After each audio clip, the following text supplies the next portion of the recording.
যদি স্টেজ 1 এ থাকে তখন বা T1 থেকে T2 NS, MS পর্যন্ত আমরা যে চিকিৎসাটা দিয়ে থাকি ২টি অবস্থা আছে। যেহেতু রোগটি প্রাথমিক পর্যায়ে আমরা পুরাপুরি আ সার্জারি করে অর্থাৎ রেডিক্যাল প্রস্টেক্টমি করে অথবা রেডিক্যাল রেডিওথেরাপি দিয়ে অর্থাৎ এই ২টি প্রক্রিয়ায় পুরাপুরি আমরা ক্যান্সারটাকে কিওর করতে পারি।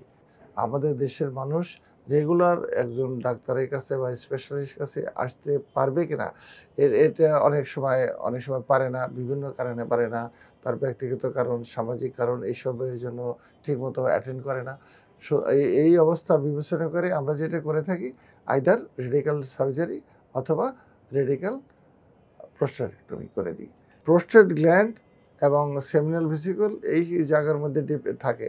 তখন আমরা যেটা করতে পারি, তখন আমরা রেডিওথেরাপি প্লাস হরমোন থেরাপি দিয়ে চিকিৎসা করতে পারি।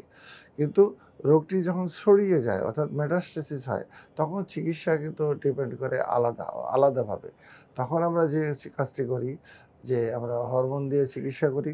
আর যদি হাড়ে ছড়িয়ে যায় বা অন্যান্য জায়গায় ছড়িয়ে যায়, সেই ক্ষেত্রে আমরা হাড়ে বেশি ব্যথা হয়, সেই ব্যথা কমানোর জন্য আমরা আইদার রেডিওথেরাপি দিই এবং রেডিওথেরাপির সাথে আমরা বিসফসফেট নামে একটা ওষুধ আছে, সেটা দ্বারা চিকিৎসা করে থাকি ব্যথা কমানোর জন্য।